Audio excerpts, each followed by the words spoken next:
AK, you made this?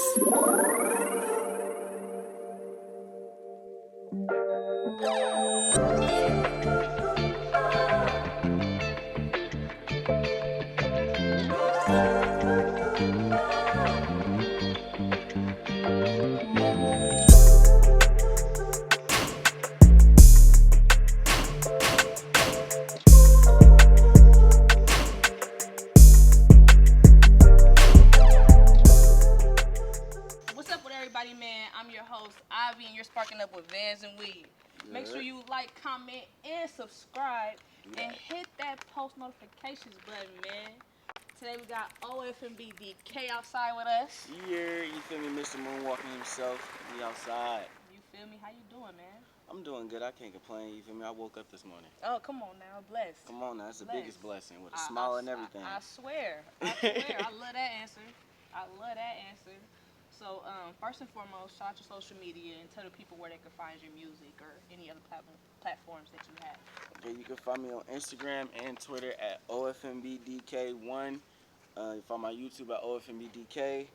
I do be on TikTok. I don't care what all the other rap niggas be saying, all the other shit. Yes, I'm a rapper who be on TikTok. Ain't nothing wrong with being on TikTok. You feel me? There's nothing wrong with being on TikTok. It's the new wave. Come on now, folks better wake up. Come on now. I know, so it is what it is, man. There you go. But, so I always like to take it to the beginning on this show. With that. So before we get into what you have going on now, can you tell us a little bit about yourself, where you're from, and your upbringing? I'm from San Francisco, California. My upbringing, I was raised, hey, on some funny shit, it's gonna be funny, or at least funny to me.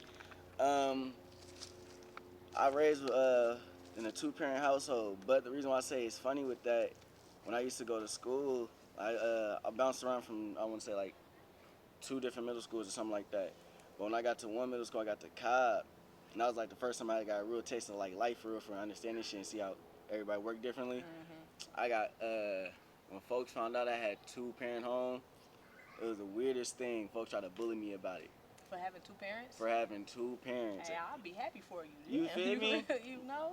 But it's like, I don't know, it's different. You know, when you were kids, everybody look at shit differently. But that was like my first moment as a kid realizing like, okay, yeah, I ain't the type to try to fit in no more. Like, that's weird. Right.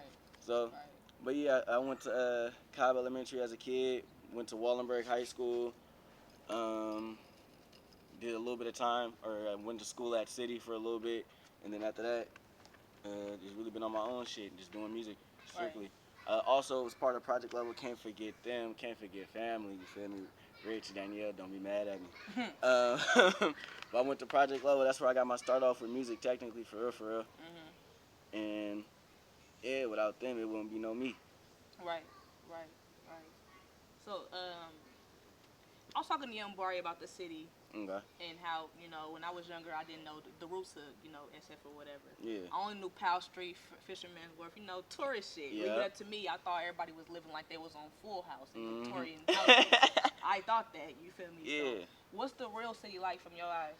From my eyes, it all depends on, like, how you look at it. Like, I feel like one thing for sure, if you really not a person that's, you know, deep diving into politics and stuff like that, then the city is really a beautiful place for you to be at. Like, it's fun, it's a lot you can do, it's a lot of people you can meet, even if, like, you meet people that are in politics. If you can stress and let them know that you really not, like, in that life, you feel me, you just do what you do. If you're a hooper, if you're a rapper, artist, whatever you do, people respect people that stand on their 10 and be like, I'm not this. So, wherever you go, you should always be in a secured environment. So you should never really be feeling, you know, nervous or, you know, tiptoeing around anywhere. Right. So I don't know. The city's beautiful to me. Like, to be honest with you, like, if my family would have started off anywhere else in the world, I still found my way to San Francisco some way, somehow. Right. Because it's a connection to it. It's a different type of energy. I feel like we are, how everyone say Atlanta and all that's the Mecca. They come here too. Yeah. They definitely like do. they leave their circumstances to move in our situations, you feel me? For sure. So it's like, I feel like everything is here. It's the melting pot. it is the melting pot, but we also have a little problem with that as well. The gentrification in the city is crazy. Like, that's just annoying. You know, well, as in the Bay as a whole, you know, they moving tech companies in and black folks out. Like, you know, it's interesting how, you know, it is, and I kind of feel like it's shifting the culture too, because new people are moving in. It's not the original people anymore, especially San Francisco. Man. No facts. Like, Where my family stay at right now, like over there, I want to say from. This is off of stories that I heard, so it's alleged type shit. But from like 1980 something, from 1980 to like early 2000s, where I stay, it was pure den of a black family. You feel me?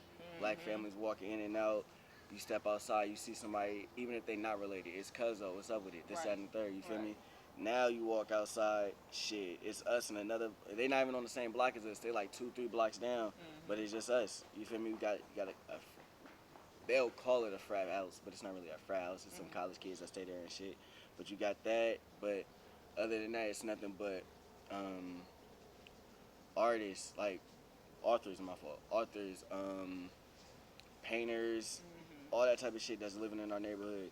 Even some techies and shit, but they're not really at social all like that. Like, you gotta show them a reason to be social. Yeah. Seeing is believing for sure nowadays. Right. For sure. So, what was your introduction to music? Like, what was played around the house? You know, what sparked your interest, basically? So I was just corrected about this story like a couple months back. I always tell people it was somebody else, and they just checked me about it. Not check me, but I correct you. Yeah, but yeah. So, when I started rapping, be honest, like my idol and shit when it comes to music and shit is DMX. So it's like, I remember sitting in the hallway in my house. We used to have a desktop in the hall. It was right in front of my sister's room, and she was a fan of Chris Brown, like obsessed like a motherfucker. When I mean obsessed, she had this nigga's, it was a dingy, dirty ass towel this nigga gave her after a show or something like that. And in their door, it was supposed to be like one of the locks, little turn locks, but I guess that fell out. So what she did to replace the lock, she tied that. When I mean that towel was there for more than 5+ years. Yeah, it was serious about Chris Brown. Come on, man, now. Unwashed in hella shit. That's how it went. That's how it was Chris Brown at one point. That shit turned brown in hella shit. Off the nigga sweat, everything. Right. But that's hella funny. I'm telling you. But it was one day I was in the hall, and I was just watching hella. She had me watching Chris Brown videos and shit. And I remember one video turned. It switched over to Tupac Hit 'Em Up. And I seen that was like the first time I seen a rap video and shit. I'm like, what the fuck? I didn't know what he was talking about. Like, I didn't know nothing about Tupac. I didn't know about him and Biggie's beef. So I'm like, I don't know what the fuck you saying. You cussing the hell extra shit. I don't care. Swap to the next thing. Next video come on is Rough Riders. So it automatically catch my attention. You feel me? They popping wheelies and shit. I'm like, okay, this is crazy. And the energy just hit. Boom. I'm like, ooh. So that was like my first throw into rap. And then so all through them, my sister ended up dating a rapper at one point, or someone who was rapping. You feel me? He got me into writing or listening to his music, so I was writing early, like in 3rd grade, based off this the shit he was showing me. And just over time, I stopped fucking with it because it just wasn't that. I ended up getting to middle school, like 6th, 7th grade, something like that. And it was this girl. Her name was Jasmine. She'll come to school every day with her ukulele, and we had another girl in our class. Her name was Cassie. She would be singing and shit. So Jasmine would be playing her ukulele and shit. Cassie would be singing or whatever. I came into the class, and we were just all in like a little kumbaya circle. And I just started freestyling, just saying, fuck it, have it fun, though. I was really just trying to fight with the females that were around in the class and shit with it. But they was fucking with it. And so all throughout the day, folks kept running up to me like, hey, rap this, rap that, and that, this, that, and the third. My little cousin ended up hearing about it, and at the time he was in a rap group. He ended up inviting me to a studio session with him. Went to that studio session, and then, long story short, he ended up getting me to go to Project Level with him one day. Tricked me until we was going to his grandmama's house. Soon man, I was hot. I was mad as fuck when I got there. Cause we walking, I'm like, bro, this ain't nowhere. It don't look nothing like your grandma's house. I know where your grandma stay. You feel me? I was in there tweaking. And he was like, bro, it's good. Like, we just got to stop by at her job or something like that.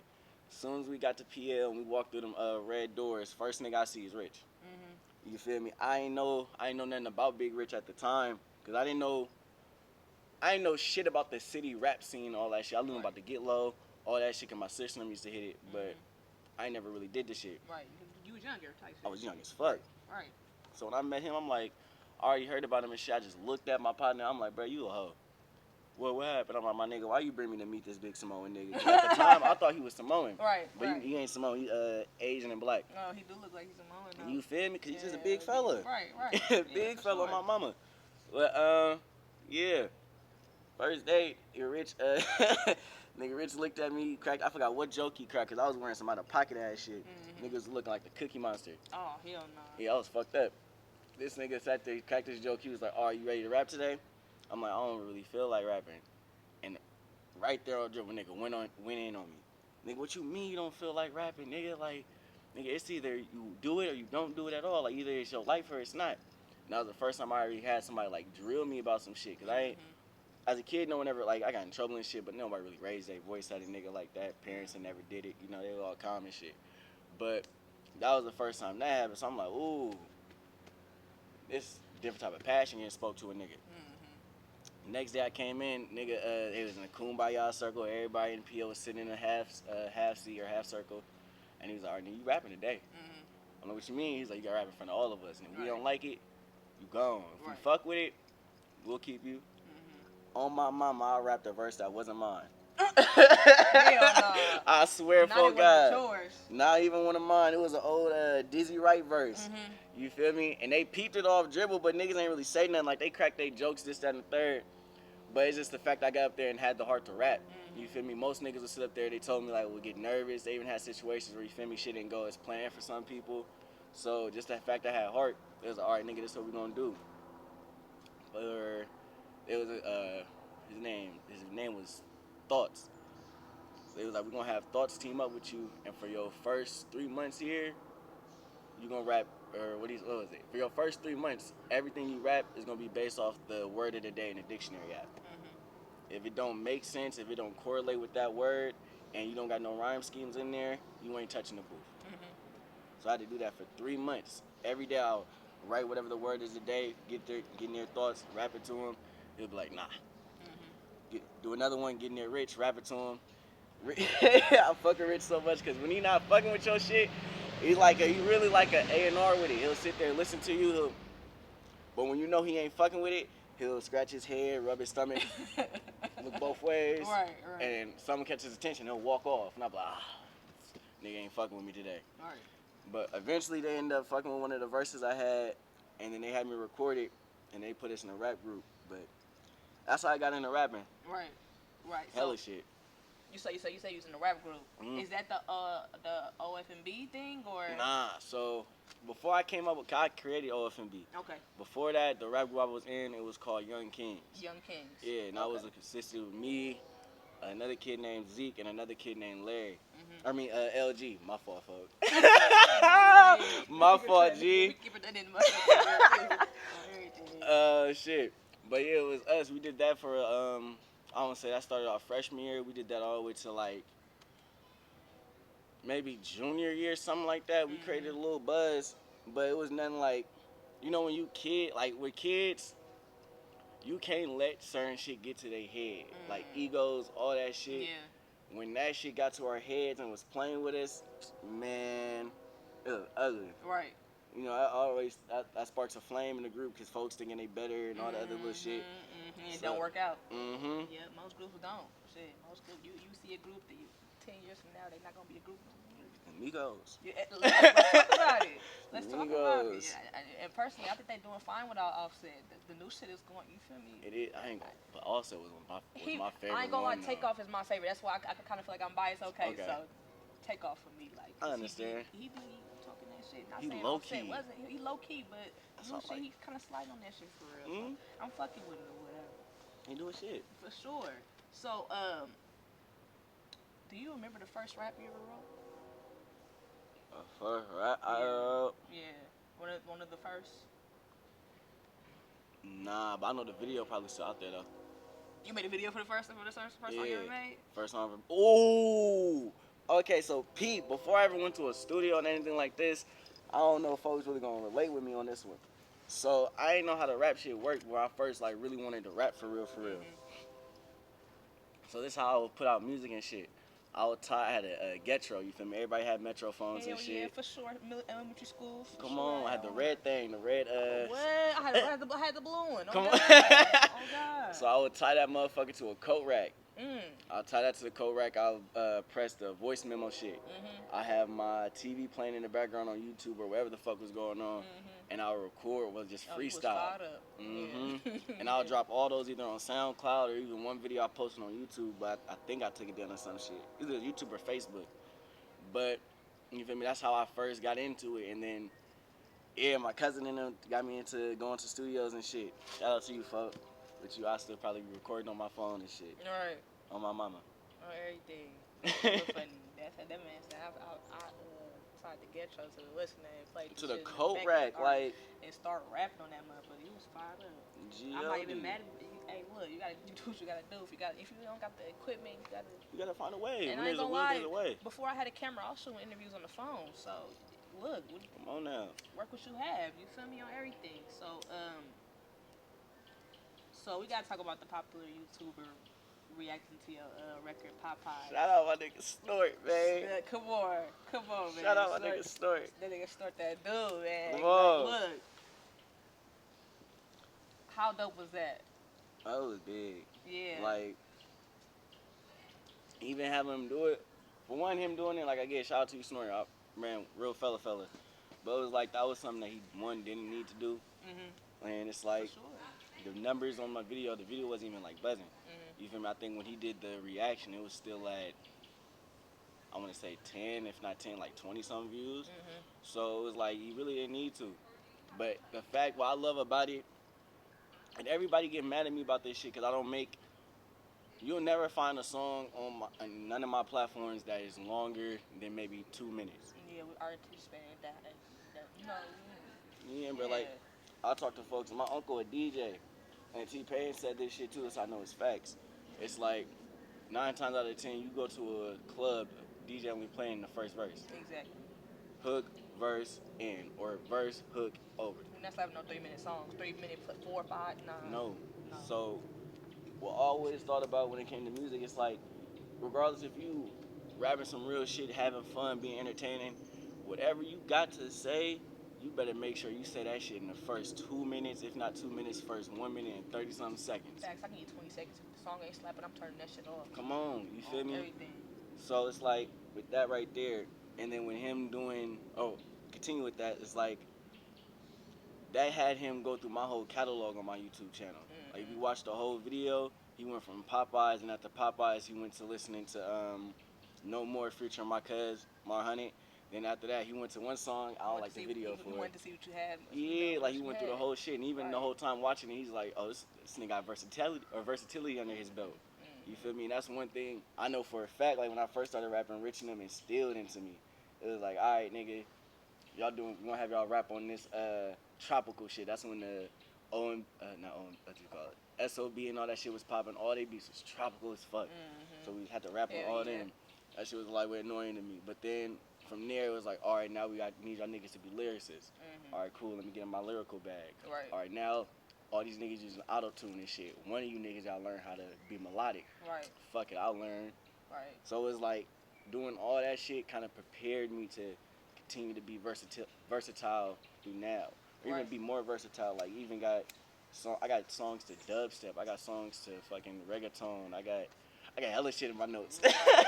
I'm ready. Versatility is important, bruh, because you don't want to be putting in no box, or you don't want it to have just one type of fan base. You want everybody to fuck with you. That's where the bag at. If everybody like you feel me? Like, if you could go to London and play a show, that means you doing something right. Come on now. You overseas with it, you doing something right. You don't want to just be stuck in one lane. Yeah, and my goal at the end, like, even though my name is like OFMB only for my bag, my goal at the end of the day is just to be a household name.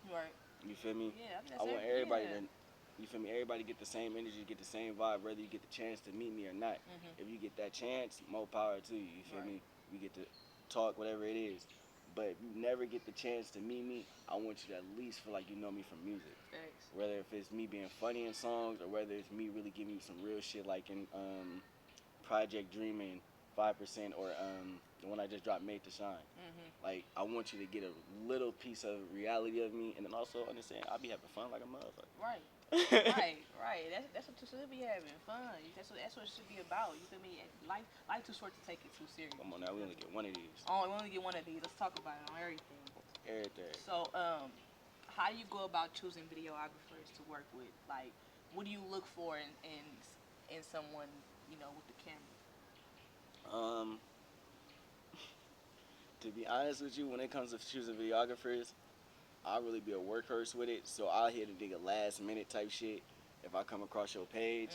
But it's like whatever your edits is, and then honestly, it's how we come off with the vibe. Like Matters. Like I don't like the whole.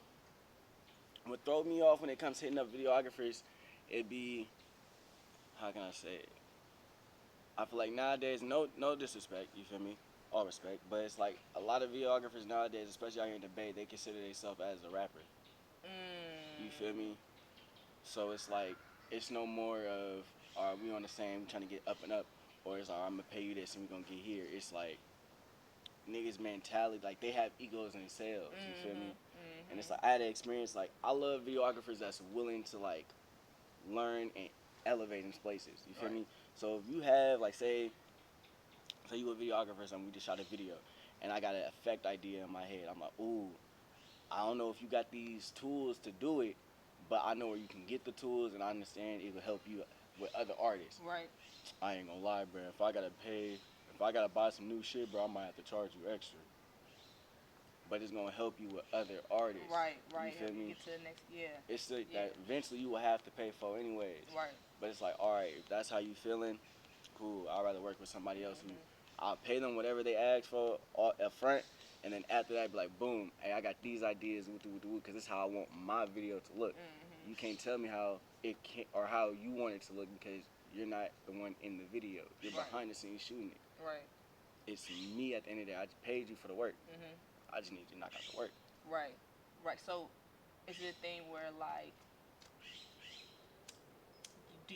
is it a thing where it's not like, okay, like you don't give the director like all creative, like the whole creative vision. I give all of it. Oh, you like, just GOD. That's how I come to the video shoot. Like, if I like say if this is a location I pick type shit for a video shoot. If I'll do like a whole week of scouting, like I'll be at that location for a week, getting in different corners, seeing how this will look. I set up a tripod with my phone and have it. All right, this will look tight. Give it a videographer. I'll be like, hey, these is what I've been seeing. But if you have any other ideas or you got anything you want to add in, feel free to jump in and do what you want to do. Right. You feel me? Whatever they do.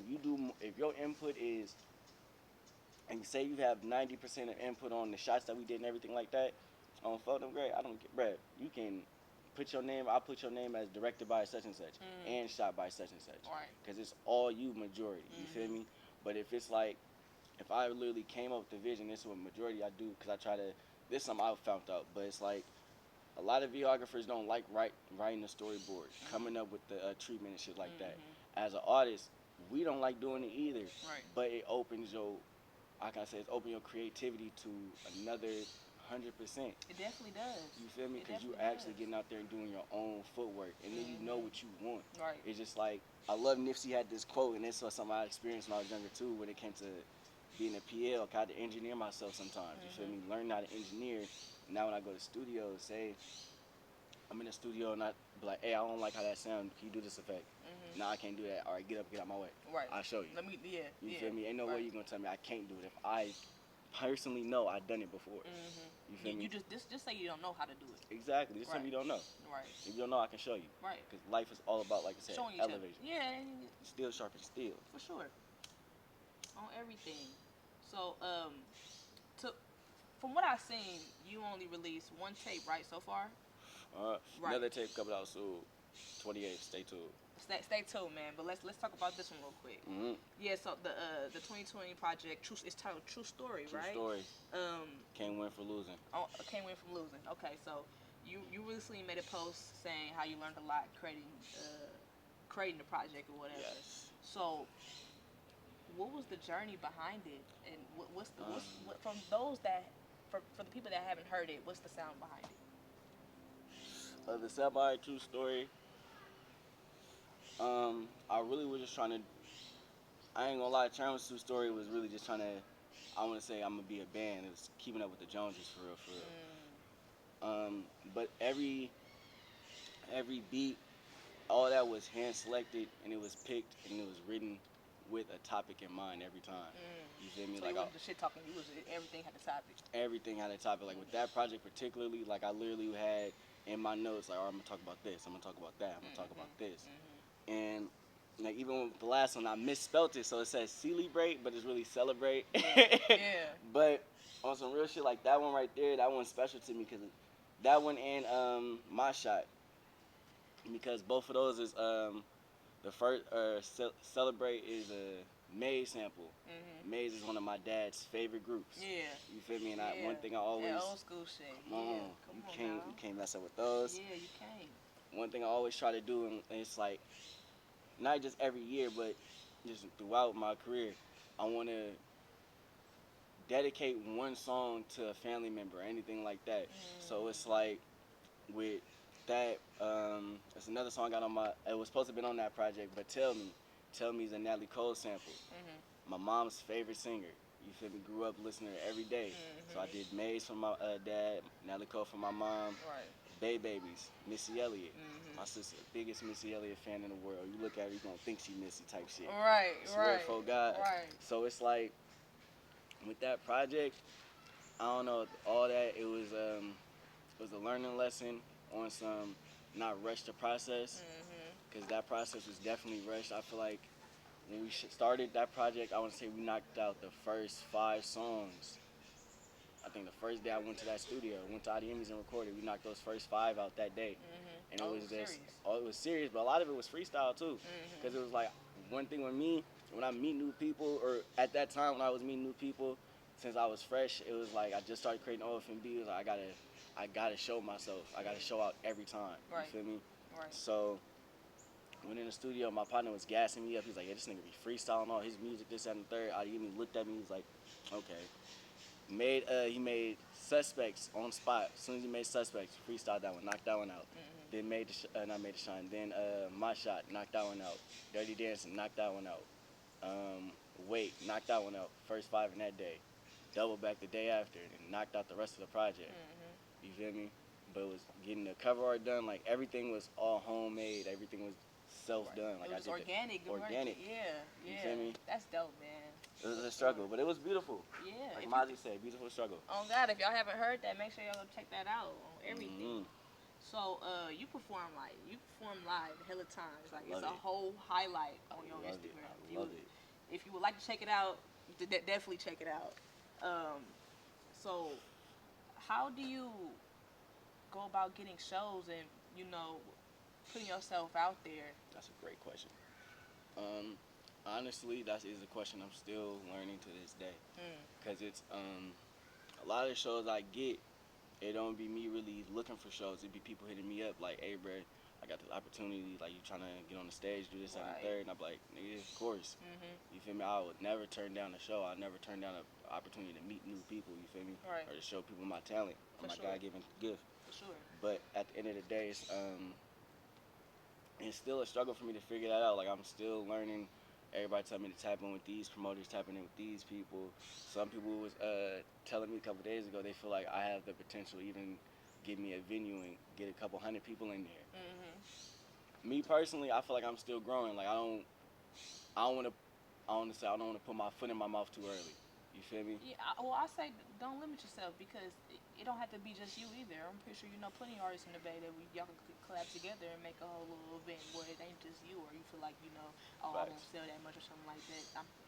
Have somebody help you then. You feel me? That's always looking for help, and that's as artists. I feel like that's the hardest thing to do is ask for help. I feel like it's people in general. Yeah. You feel me? Especially when you don't know what they'll say too, because some people are just weirdos. They try to make it seem like you trying to I don't know. You know what I'm saying? Like I don't know. Like it be a little weird, little energy. But always, and that's the thing. It's no longer just like I'm never scared of a no. Right. To hear Right. a And you no, shouldn't be. I love hearing, like, as many as it sounds, I love hearing no. And the reason why, because my thing is, and that's how I got through with I not got through high school, but I learned this in high school, is fail. The first attempt in learning. You tell me no, for somebody else that might be a door that's closed, but there's 10 other doors in this hallway. Right. Right. All right, bet. You said no, I'm gonna go to somebody else. Thanks. If they say no, I'm gonna go to somebody else. By the time I get to the 5th person, get to that 10th door, I'm gonna probably have 3 to 6 yeses. On everything. On everything. You get 100 no's, but that one yes could change their life. Come on now. On everything. I'm trying to tell you, man. They don't know. They don't know. Drop these gems, man. It's that 10% rule. For sure. So, we gotta talk about the company 1015 Management. Love them. Talk to us about that. What exactly do they do? What do they do for you? What do they do as a whole? One, I'm not under 1015 management. You're not? Okay. But that's family still. Like, 1015 is project level. Project level is 1015. Right. So what's the difference? The difference is, so with project level is like, I can say that's like artist development. But it's mainly like you start off, like, say if you're young, you start off at the age of like 13 or whatever.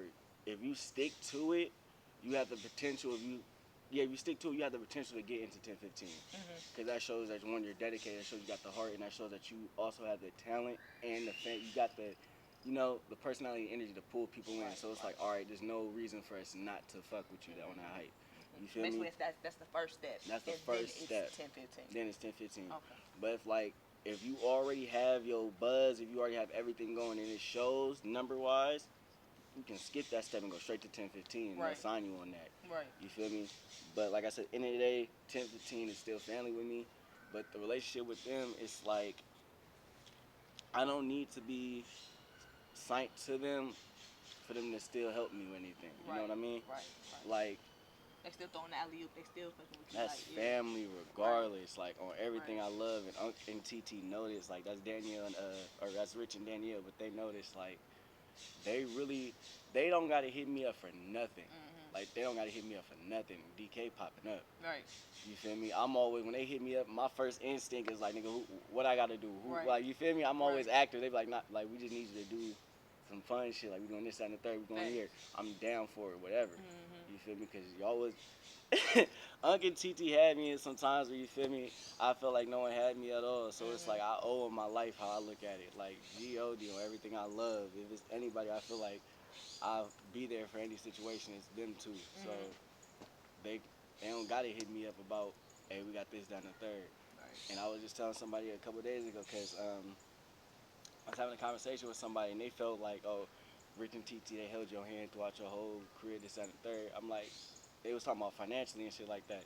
I'm like, since, I want to say 2018 or something like that. What's wrong with that, though? There's nothing wrong with that. Okay. But at the end of the day, it's like, they don't need to do that. You feel me? Like I said, I don't need to ask them for nothing. They don't need to do anything for me. It's just the fact that I can see them. Right. You feel me? Like, folks don't have that opportunity to even get a conversation with some of the people that they look up to. Yeah. You feel me? Like, one of the things like I said, my idol is DMX, right? When folks passed, I was like hurt for real. I'm like, I never got that chance to meet them. You feel me? And they made me cherish Rich and Danielle even more, because like, I have the chance to meet y'all. Right. I can talk to y'all. A lot of people look up to y'all and be like, oh, these my idols, this and that. Right, like y'all tangible to me. You feel me? I can really talk to y'all. Right. So it's like I said, they don't need to do anything, just be there. I love it. I'll smile every time I see them. Right. I don't know. Right. I'll be emotional about them. Like, I really love them. I swear for like God. When somebody really helping you and they show you love and it's unconditional. It's unconditional. It is what it is, man. Shit. They didn't help me through the worst of it. I swear for God they have. Right. And we need that, especially artists. People need that. Like, y'all was about to say, not even artists. People need that people for need real. that. Like, humans need that. We need that that support. extra love, like that extra support. It don't even gotta be like. I got this quote. I understood this quote at a young age. It's like, family is what you make it. Yeah. Blood don't have to make you family. No. And a lot of times, the people that you meet outside of family become family for real. They're real. They be realer more than a blood family. Because they don't. It's not a have to love you type thing. They chose to. Exactly. You feel me? Your family. That's deep. Your mama gotta love you. Your cousin gotta love you. But your friend, they chose to do it. Come on now. So yeah, that's a it's deep real. feeling. On everything, it's real. For sure.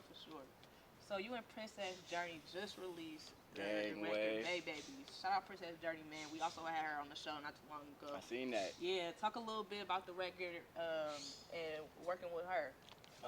That was with the record. It was first that wasn't our first time working with each other. Oh no, she definitely shows you love. Like she even brought you out at the Lil Kayla event, right? Yeah. And we performed that at the Lil Kayla event. But even before that, like, shout out to Troy, also 1015, also Legends Live Forever.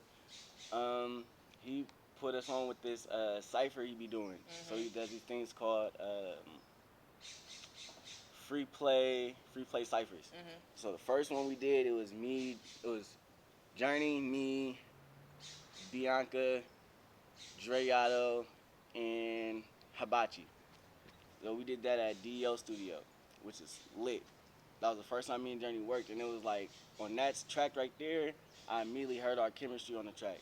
And we went back to back, like it was her, then it was me. Right. And I'm like, ooh, and I talked to Troy right after, I'm like, hey, bruh, like me and Journey gotta get one, bruh. We gotta get one. Sure. He was like, holla at me, we can get it cured. I'm like, I got you. Over time, then we did the part two. Part two, it was Journey, Dreyato, Banks, me. Yeah, it was just us. And Hibachi, my fault, folks. I gotta keep that. Look, I gotta make sure I mention everybody, you feel me? But we knocked that one out in the same thing, chemistry, hard, and I liked how that one flowed. And so, my folks, Young and Abu, love you, gang. He sent me a beat pack. So I'm always in his beat packs. That's literally damn near. And no disrespect to any other producers that be sending me beats and shit. Like, please still send them. Right. But this is my, respectfully, this is my nigga. Like, Young and Noble be sending me some shit, and it's like we have a real, like, relationship. You feel like me? You know what you like type shit. Yeah, and it's like, I got to meet him. You feel me? We got to sit down while him and his partner Ryder made a beat in front of me. And the way their chemistry was, like, literally, one he on the laptop doing one note, he's like, I'm tired. He'll get up, the other one sit down, finish where he just left off. I'm like, wait. Yeah, like, how y'all, you feel me? Like, y'all are a transformer for real. Megatron in this motherfucker. Oh, God. But, when they was doing that shit, I'm like, all right, cool. So we locked in our relationship. So it's like when he send me certain beats, he know what I like, you feel me? He'll challenge me with some shit. That's why I got, like, the reggaeton and all that shit, because nigga be challenging me, and I love that shit. Right. But he sent me this one particular beat, and that was with the Missy Elliott sample. As soon as I heard it, I'm like, ooh. You gotta go crazy. Gotta go crazy. And the hyphy, it was like, you feel me? That energy was always in there, and it was like, literally the day before, I was with somebody, and they was telling me my music reminded them a little bit of Mac Dre. And I was sitting there, I'm like, for real, they was like, yeah, me personally, and I'm gonna get chewed up about this shit. I ain't know nothing about Mac Dre until I want to say I was in like maybe 9th, 10th grade. You feel me? On some real shit. Like I never. There's no dance, none of that. I heard the songs, but it's like I never did no deep dives, never heard, and you feel me? So it's like when people would tell me stories, I'd be like, all right, cool. Then, like I want to say my 9th grade year, that's when I went to start going to PL. I forgot what happened, but that's when Rich was like giving us like education behind all this shit in the Bay and everything like that. And I'm like, wow. I never knew these things. We was going on college tours and this, that, and the third. So every trip, when we go to a new location, like say we would go to LA, he would, oh yeah, this where this and that happened, woo woo. And I'm like, nigga, what? I'm like, to everything. You feel me? I'm like, this is crazy. But that was like the first time I got to hear about Mac Dre and shit like that. But when she told me she hear it in my music, I'm like, to this day, like he's in my Apple playlist. I got albums of his and all his mixtapes and shit like that. I don't hear it. They don't play like that. And I don't hear it personally either.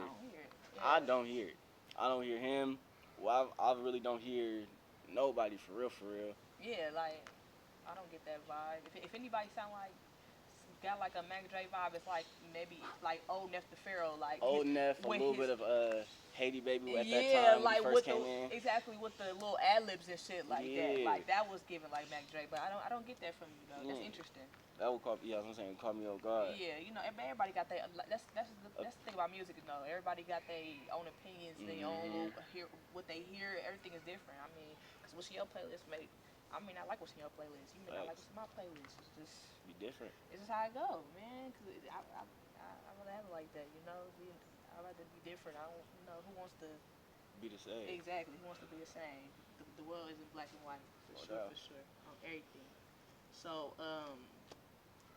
in 2021, your song Coil Ray was trending on TikTok. That was shit. That was funny though. And TikTok has become, a place of viral music just off a small clip. Like, you just off a sound, somebody could go viral. Like, you feel me? We could talk about Kato going to go off shit. Like, it's serious. Like, you can go viral off that shit. So, that part. Do you find yourself ever being like, damn, I need to create another like song that could go with TikTok? No. No. The reason why it's like I don't want to get caught up in the wave. Not even just the wave, but it's like the wave, the clout, because it's like it's good that the song was trending, but then once you start aiming like, all right, every song I gotta hit this again.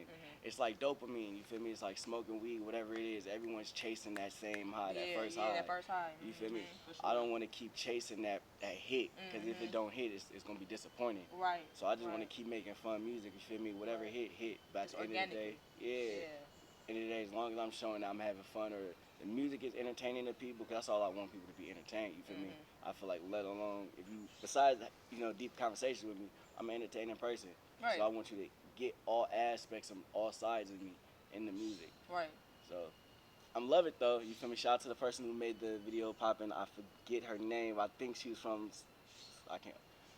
wherever she was, man. Savoniac, something like that. I can't pronounce it right. From what? It was also saying it's one of them European countries. Oh, like they catch your song playing overseas. Come on, like I'll be checking my Apple plays and all that shit. Yeah.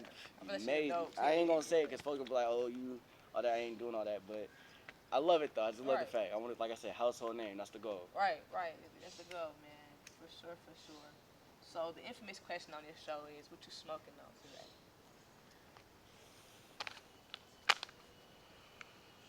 Smoking on that Grease Monkey, man. Hey, I had Grease Monkey. That should be smoking. Come on, that should be smoking.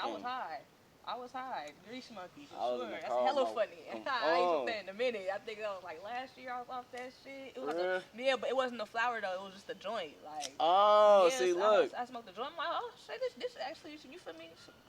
Smoking for real. Like, come on now. On everything. I used to smoke joints and shit. Now I only smoke bongs now. Like, you smoke bongs now? Yeah, I can hit a wood. I can hit all that shit, a leaf, shit like that, joints, but the bong just hit so hard, and I like that. I really like that harshness for real. Like that motherfucker. I ain't gotta smoke the wood a few times to get high. No, 2 bong hits, 3 bong hits, or some dope. I'm gonna be good. Like, you feel what I'm saying? Real fast. On everything. So everybody be trying to get me into joints.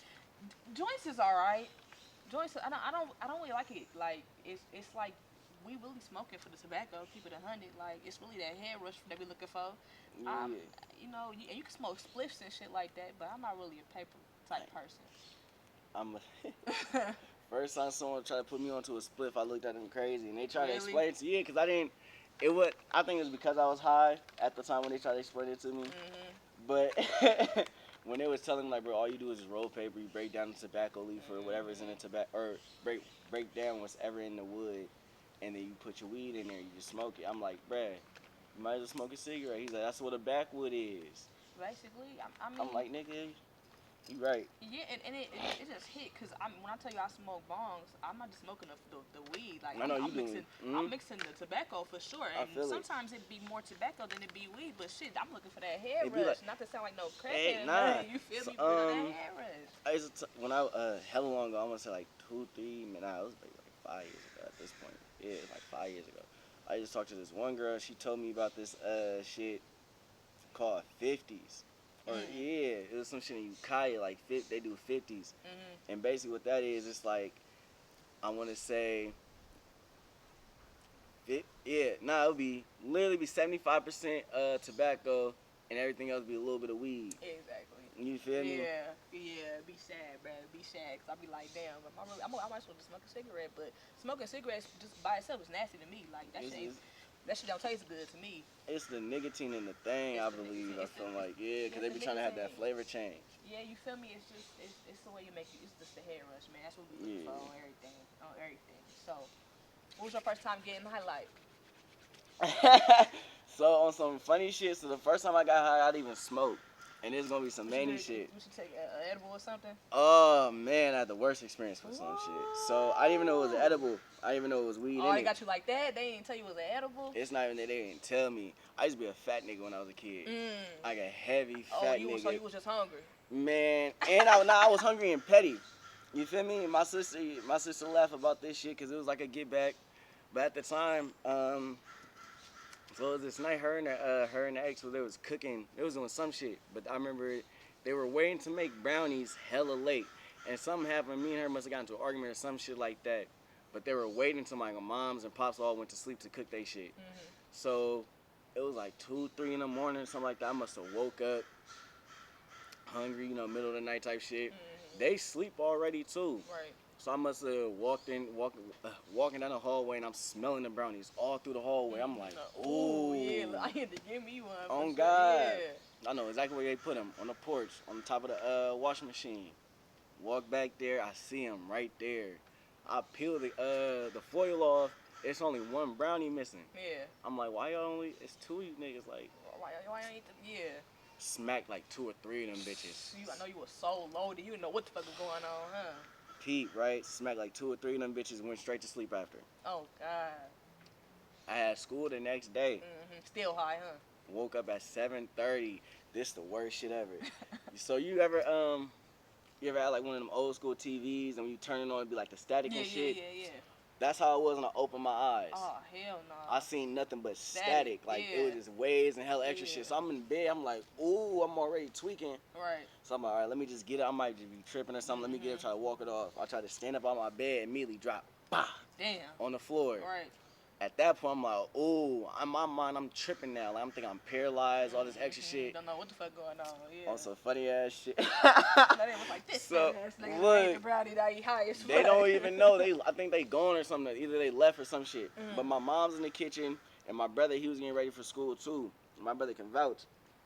I came out my room on some army shit, on the elbows. You feel me? Yeah. Crawling to the kitchen. By the time I got to the kitchen, I ain't gonna lie, I was tearing hella shit. Looked at my brother, looked at my mom's. I'm like, nigga, help. Right. I don't know what the fuck going on. Right. My mom got up like hella hysterical, like, oh. She yelled at my brother, something. I remember my brother just threw me over his shoulder, put me in the bed. I went to sleep right after. They told me just to calm down, whatever. I went to sleep. Like I said, that was 7:30 in the morning. I didn't wake back up till 7:30 at night. Oh yeah, it was serious. It was bad. Serious. Niggas kept, my brother didn't even go to school. He stayed home because my mom had to go to work and shit. But he said he would check up on me like every other 15 minutes to make sure I was still snoring. Right. Like, he knew I was like, you feel me, I wasn't going to go nowhere. But he was like, nigga, I need to hear a snore, nigga. Like, you feel me? Yeah. But that was like the first time I ever got high. And after that, I ain't gonna lie, to this day, I still don't be fucking with edibles. Like, I get like the little gummies and shit, I fuck with them. I don't be fucking with pens like that because I had a bad experience with one of them too. So, yeah, that was my first time getting high though. Yeah, man, them edibles will hit your ass. I remember I had made one, right? The thing is, I used to make these edibles, but I use half the can of butter, half regular butter, right? So you couldn't taste the weed. You know some edibles you could taste the weed. No, you couldn't taste the weed at all. It tastes like a regular cookie. Okay. So mind you, I made the cookies like hella big, like, you know them big ass cookies.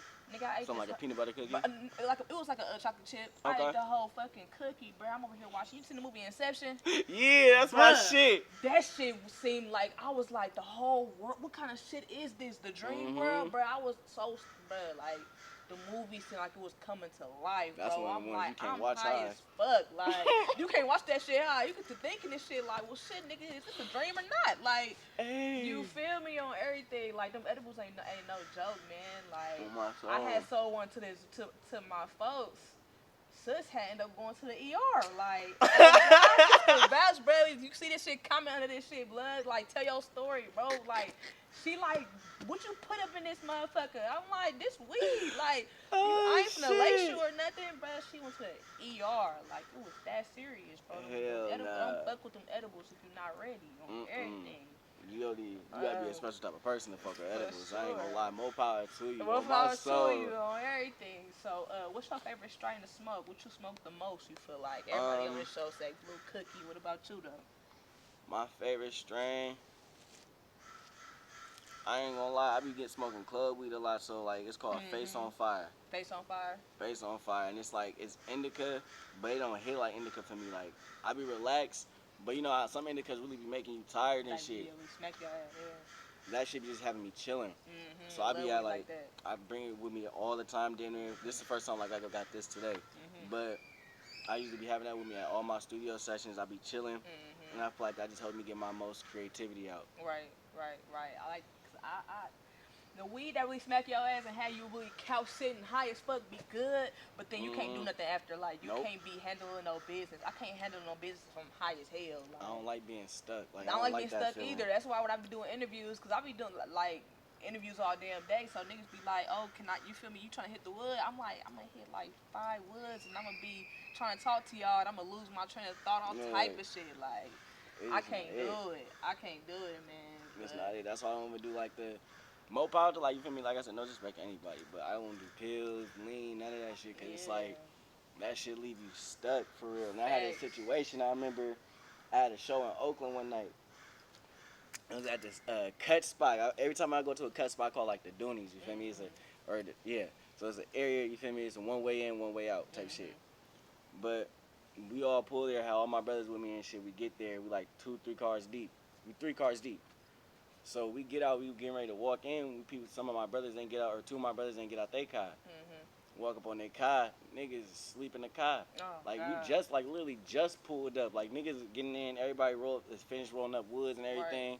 I just got off the phone with the promoter and hella shit. I'm like, all right, we coming in. Niggas in the car sleep like this. So we all knocking on the window and shit. One of my partners wake up. He wake up, look at us. He see us, like, waving him down and, like, pointing at him. He just go, and go right back to sleep. So I'm like, bruh, I'm finna miss, and I was getting paid for this one. You feel me? I think this is like my 2nd or 3rd paid show. So I'm like, hold on, like, nigga, you feel me? Yeah, I'm like, bruh, on my soul, I told my one partner, I'm like, bruh, bit this window. That nigga was like, bro, I'm not, but I'm like, bruh, give it to me then, bruh, because ain't no way, nigga. I ain't missing out on, you feel me? So as soon as I was buying shit, the nigga woke up like, you up now, nigga. Oh, God. On me, but even if we was at the show, nigga was falling asleep in the show and shit. Nigga fell asleep on a stripper like this. Man, leave that nigga at home this time. Hey, I was like, bruh, nah, that was the last time we was doing that shit. After that, we recording them all type of shit all night. We showed him that shit. That nigga was like, bro, I can't be doing that shit.